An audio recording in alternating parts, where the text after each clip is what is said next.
This message is brought to you by Alliance Bible Church located in Mequon, Wisconsin. Our vision is to captivate generations with the satisfying gospel of Jesus Christ.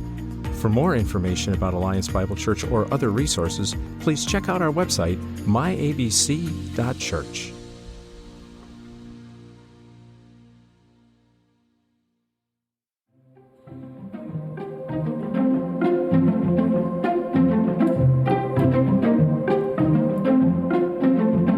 I have run a marathon. I have run 5 marathons.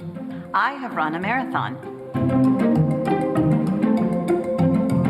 In 2006, my friend Michelle Miller, who a lot of you know, and a couple other friends talked me into running the Milwaukee Lakefront Marathon. So we trained for months for it, finished it. It was a great time, but it was my first and last marathon that I'll run.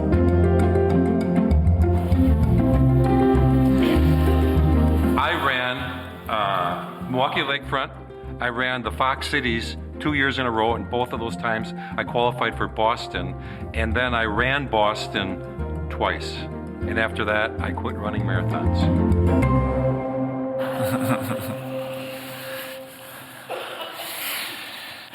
How about a little humor? There was a man who had worked his whole life. He saved his money. He was a bit of a miser with his money. And he told his wife, just before he died, he told her, listen, when I die, I want you to bury all my money with me in the casket. And so he got his wife to promise that when he died, that she would do that. And, well, the day came. He died, and he was stretched out in the casket, and the wife was sitting there in black next to her closest friend. And when they finished the ceremony, just before the undertakers got ready to close the casket, the wife said, wait just a minute. She had a box with her. She came over with the box, and she put it in the casket, and then the undertakers took the casket away. And her friend asked her, he said, I hope you weren't crazy enough to put all that money in the casket with him. And she said, yes. I promised. I'm a good wife. I promised that I would do this for him, and so I did. I did that. And she said, her friend said, you mean to tell me that you put every cent of his money in the casket with him? And she said, I sure did. I got it all together. I put it into my account, and I wrote him a check.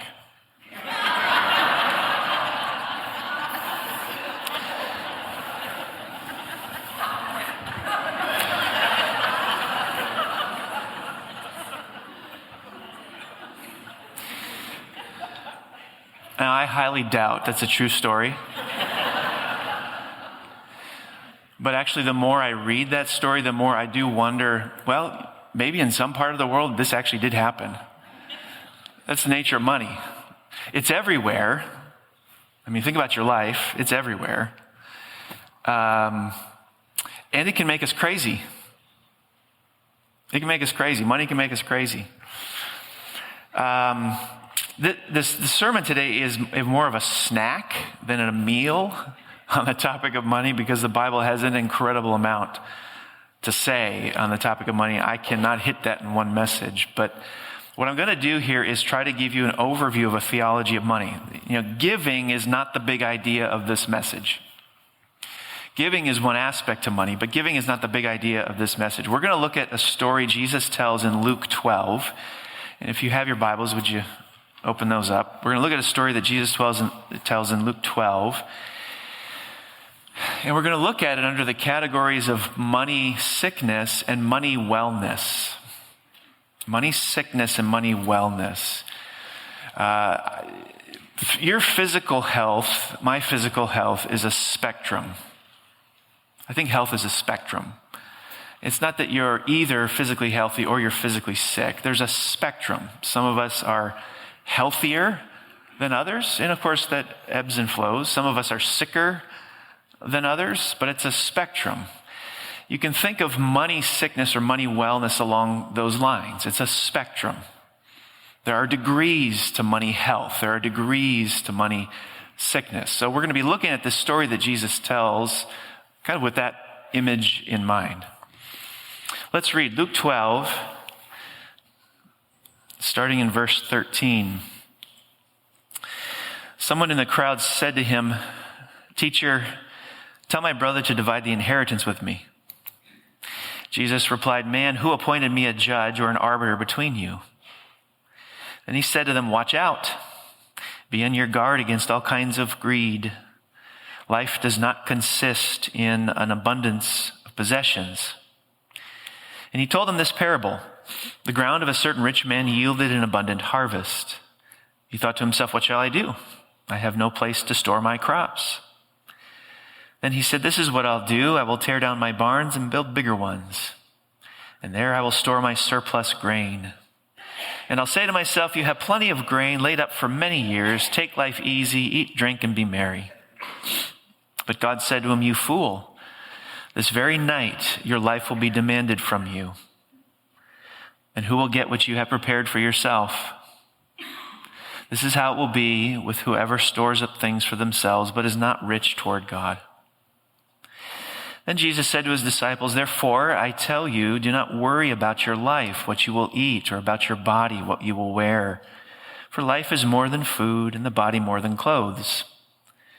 Consider the ravens. They do not sow or reap. They have no storeroom or barn, yet God feeds them. And how much more valuable you are than birds. Who of you by worrying can add a single hour to your life?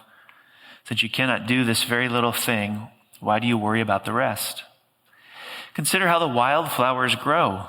They do not labor or spin.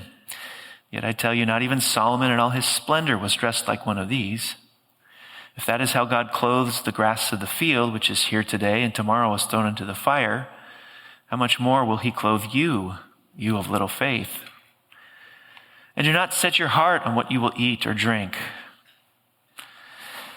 For the pagan world runs after such things, and your Father knows that you need them. But seek his kingdom, and these things will be given to you as well.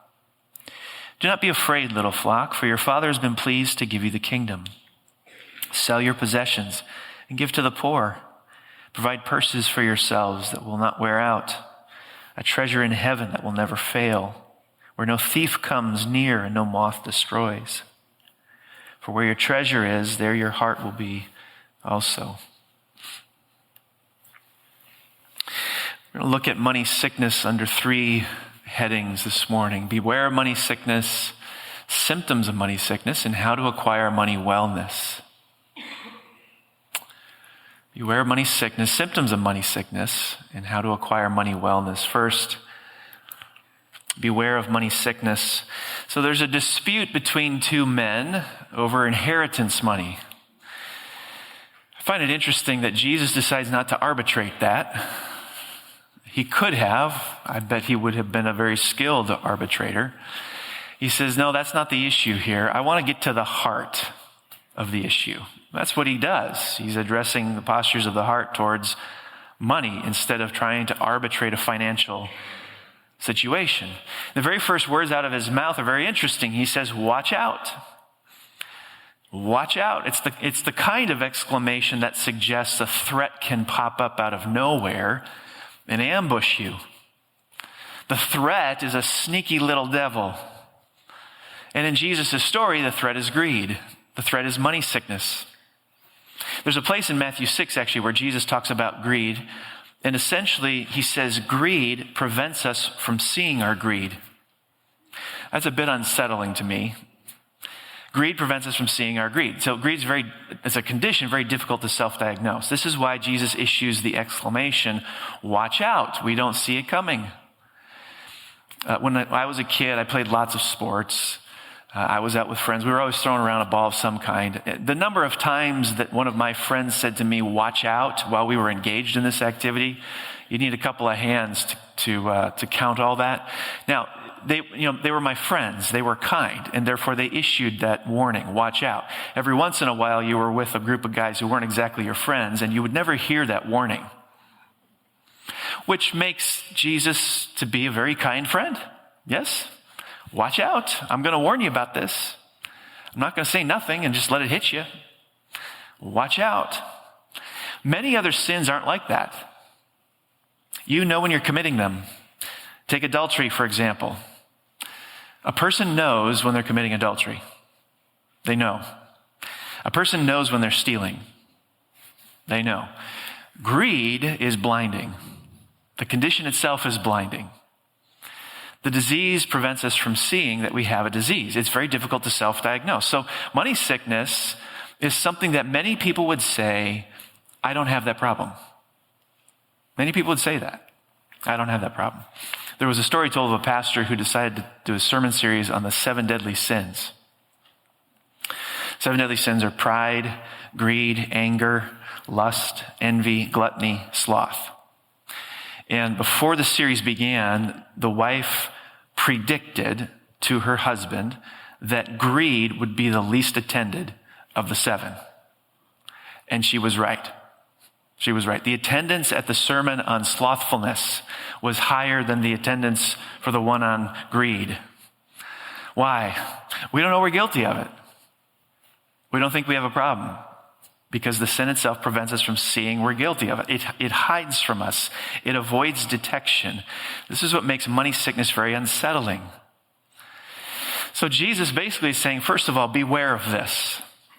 Beware of it. Beware of money sickness. It is more insidious and sneaky and diabolical and invisible than you think it is. Now, helpfully, he doesn't just say, you're going to have a difficult time diagnosing this, and just moves on to the next topic. He provides us actually with a list of symptoms of money sickness. There's 5 of them in this story. The first is unnecessary excess. Unnecessary excess. Now, in the parable, the farmer has this bumper crop. It's record-setting, way more than he and his family needed. But he has no place to store this unusual excess, so he tears down his barns and builds bigger ones. There's something interesting about the way Jesus frames the story. The farmer already had barns for storing crops. Jesus doesn't tell the story in a way that makes that seem like a bad thing. The way Jesus frames the story suggests his problem with the farmer is the move towards growing excess. Tearing down his existing barns and building bigger ones is the problem. So his relationship to money is moving in the wrong direction. When reasonable savings escalates, it becomes unnecessary excess. So Jesus is pointing out the farmer's trend. He's trending in the direction of money sickness by socking away more than he reasonably needs. There comes a point when the retirement barn is big enough. There comes a point when the retirement barn is big enough. There comes a point where the rainy day fund is big enough. There comes a point where you have enough pudding cups. There comes a point when you have enough stuff. There comes a point. So growing excess is a symptom of money sickness. Now, the 5th symptom I'm going to talk about is actually the corollary to this one, and it shows us really what to do about it. Second symptom is worry. If you have your Bibles open, just take a look at this. Our Bibles divide verse 21, at least mine does, from verse 22. The sections are different. There's a new section started in verse 22. I actually think those sections are meant to be read together. Notice the connectives then and therefore in verse 22, you grammarians. And so there's really no break in Jesus' train of thought. He's continuing to talk about our handling of money and implies that one of the motivations for the farmer's desire to build excess is worry. Worrying about money is a symptom of money sickness. Now you think about worry. Worry happens when we've set our hearts on something, but we're not sure we're going to get it. It's the best definition of worry I've come across. Worry happens when you set your heart on something, you want something, but you're not sure you're going to get it. Worry often is an indicator that someone or something has become very important to you. We set our hearts on something. There's an affection for it. We love it. We want it. There's desire, but we're not sure we're going to get it. So worrying about money is a sign that it holds a place in your heart, maybe that it ought not to. Maybe money has become an object of affection that is just too much. Worry happens when we set our heart's affection on something, but we're not sure we're going to get it. Jesus is pointing out worry as a symptom of money sickness. Third is security. You could put control maybe in parentheses. Verse 24, Jesus points to an example from nature. He talks about the ravens. The ravens, they don't sow, they don't reap, they have no storeroom, they don't have a barn, and yet God feeds them, and how much more valuable they are than birds. So money sickness often happens when you look to money to be your security, when you look to money to keep you safe and supplied and well-fed. This voice of money says, here's how you can have control in an uncontrollable world. You know how you can have control in an uncontrollable world? Money sickness comes along and says, have money. Have money. This is how you have control in an uncontrollable world. Have money. But Jesus is saying, who feeds them? God does. It's not money that keeps you safe. It's not money that keeps you secure. It's God who does. You think money can give you security and safety, but that's a lie. Only God can give that to you. It's silly to think that money can provide us safety from the dangers of life. Think about what makes life dangerous. What are the most traumatic events people can live through? What are the most traumatic events people live through? How about death of a spouse? What can money do to prevent that? We lost one of our members here Friday night. I see Richard with us this morning. As I sat with Naomi a couple of weeks ago, the only consolation she had was to listen to the scriptures read. That was it. There was no other consolation. What makes life dangerous? What can money do about that? Nothing. What else makes life dangerous? Divorce makes life dangerous. How often is money actually the culprit in divorces, not the protectionary agent guarding against it? Disease, illness, injury, broken relationships, these are the things that make life dangerous, and money can't do a thing to stop them. Not at all. Richard Baxter, writing in the 1600s, said, a man led to execution scarce looks at the shops in the street as he passes by. These do not concern him. How little do the wealth and honors of the world concern a soul that is going into another world? Spend time with the sick and dying and note what their riches do for them. Their riches forsake them in the greatest hour of necessity and distress. Yet we get hoodwinked into thinking that money can make us safe, don't we? We've been infected with the money sickness virus when we think it's able to provide us with safety. Fourth is beauty. Verse 27, Jesus says, consider how the lilies grow. Most beautiful flower perhaps in the ancient world. They don't labor or spin, yet I tell you, not even Solomon in all his splendor was dressed like one of these.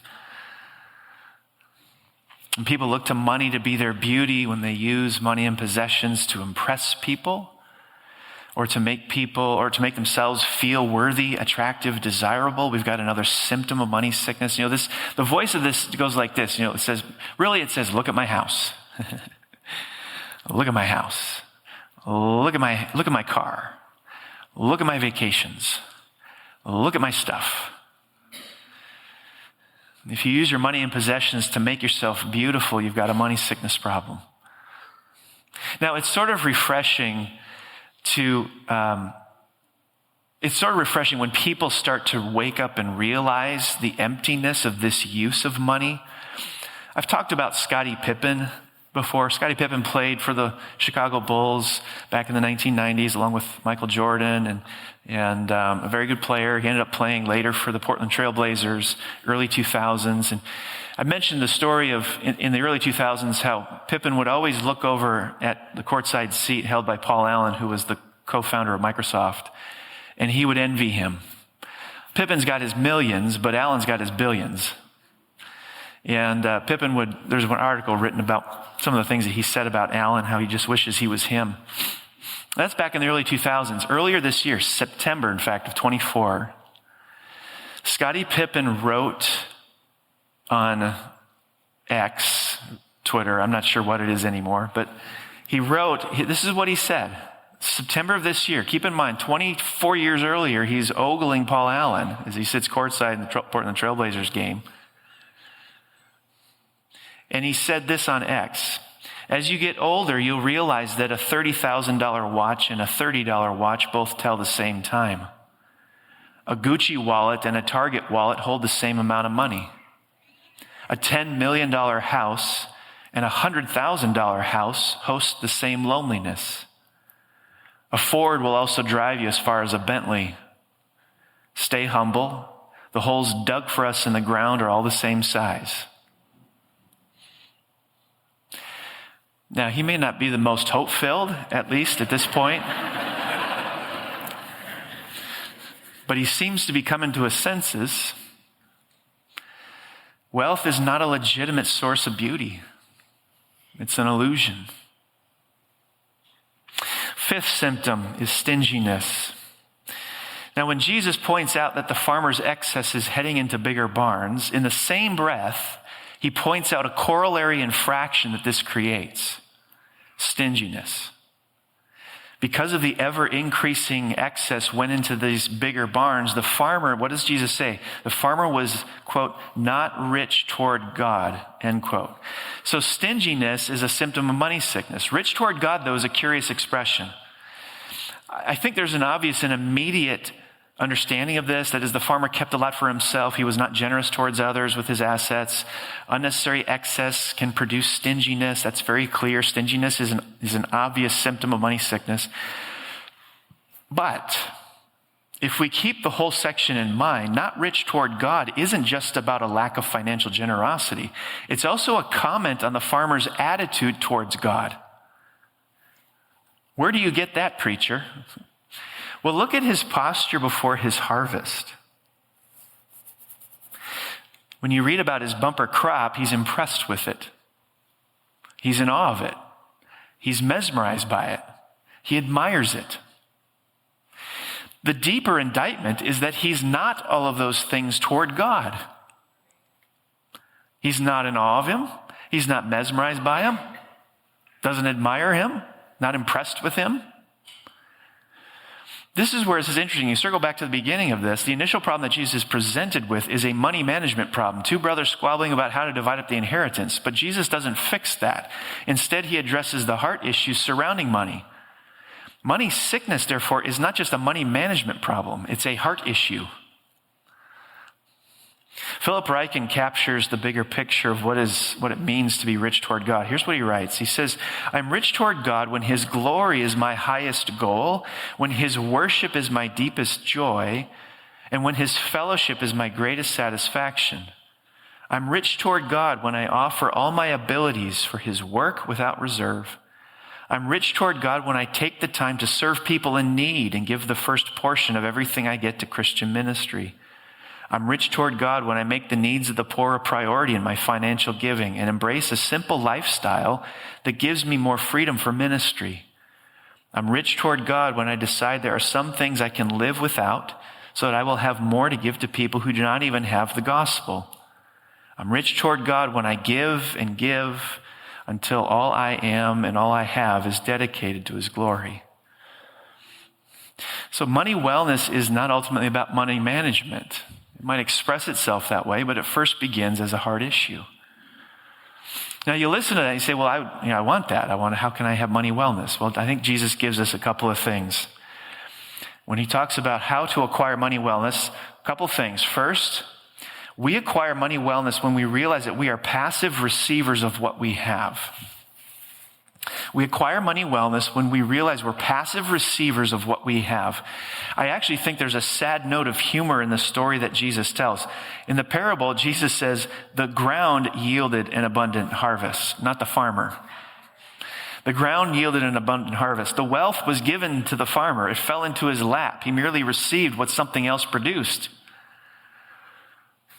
He merely received what something else produced. So to the farmer, God says, I have given you seed so you can make a living. To the carpenter, God says, I have given you wood and tools so you can make a living. To the accountant, God says, I have given you skills and devices so you can make a living. I have given you everything you have. Given everything you have.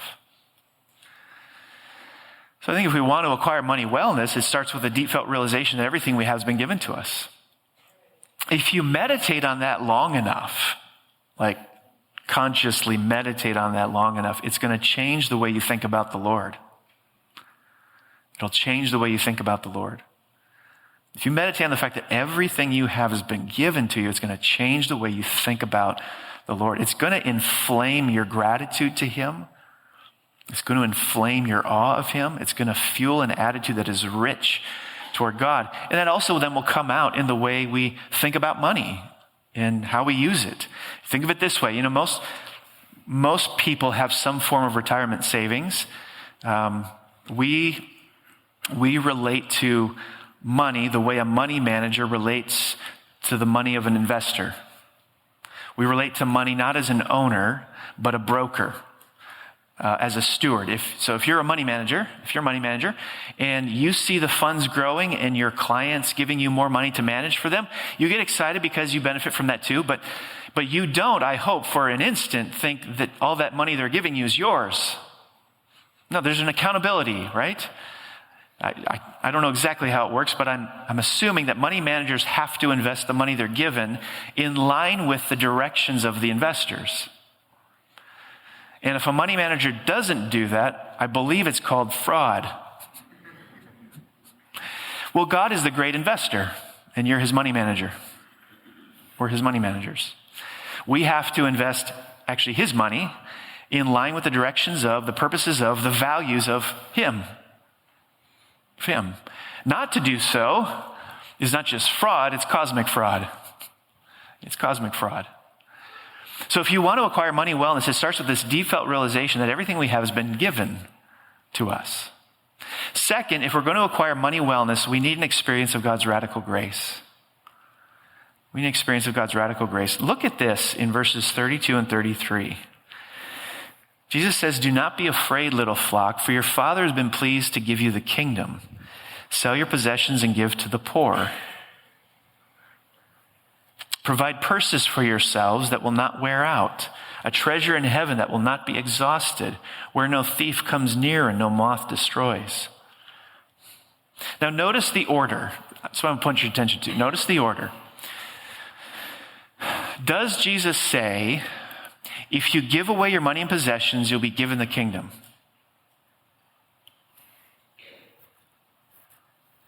No. What's the order? You have been given the kingdom, therefore give generously. That is extremely important. The shape of the gospel is right here. It does not say, give your stuff to the poor, and then you'll be given the kingdom.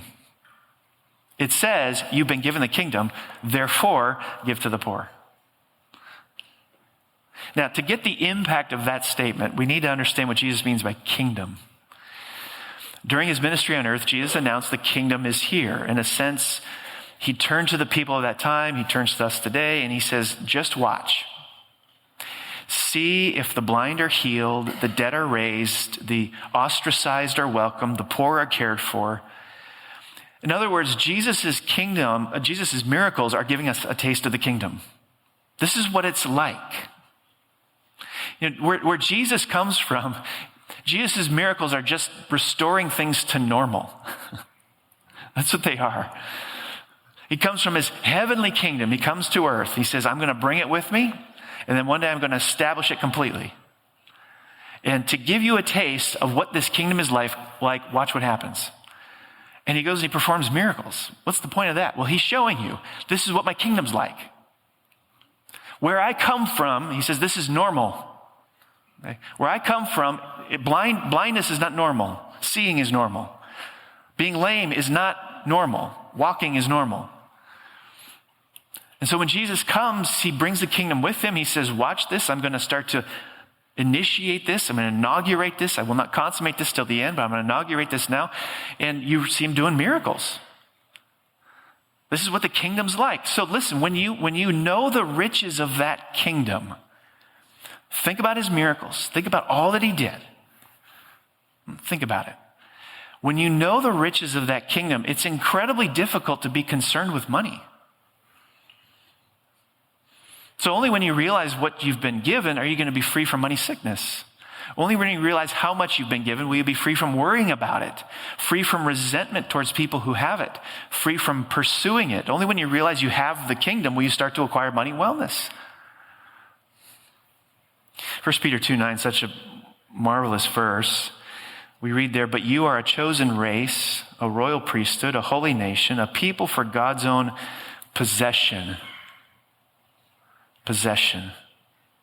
So question, what did God spend? What did it cost him to get you? What did God spend? What did it cost him to get you? Everything. He spared no expense to make you his personal possession. Has that thought moved you at all? If it has, you've experienced God's radical grace. That's it. That's it. And so there's no reason to be bound to money sickness. Be free of it. Be free of it. John Grisham's novel, The Testament, opens with the dying words of a man who will soon be parted from all his money. And here are his last thoughts on earth. I'm an old man, lonely and unloved, sick and hurting and tired of living. I'm ready for the hereafter.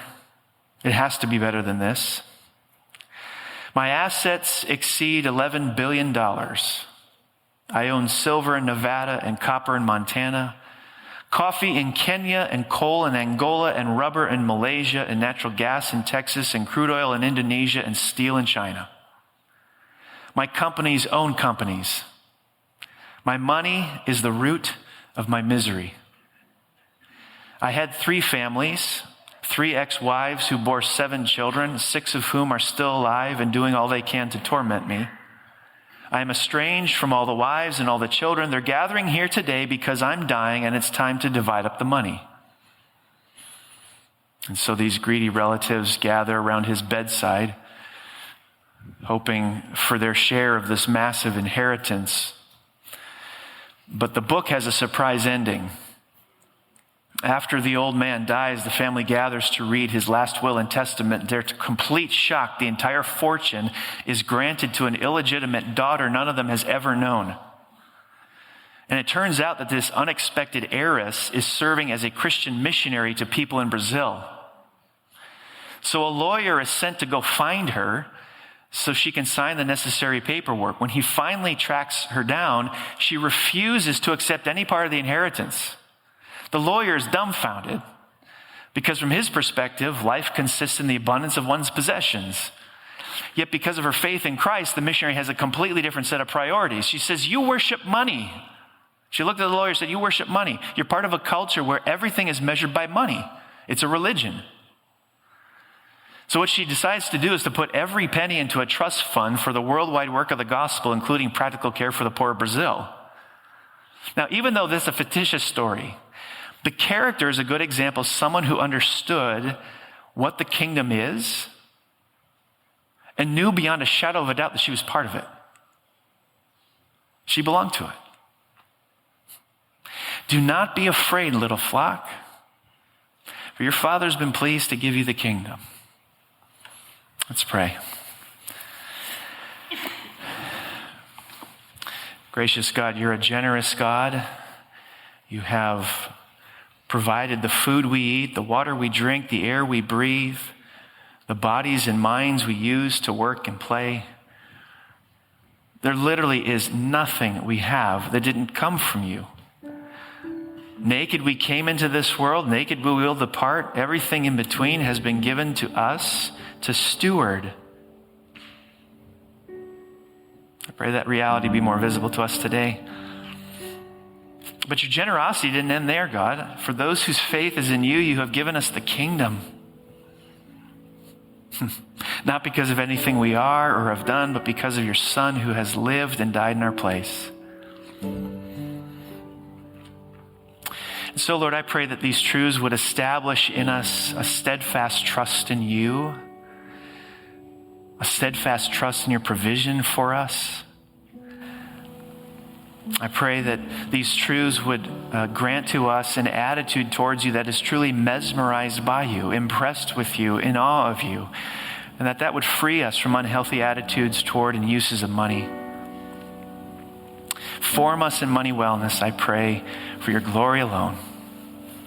Amen.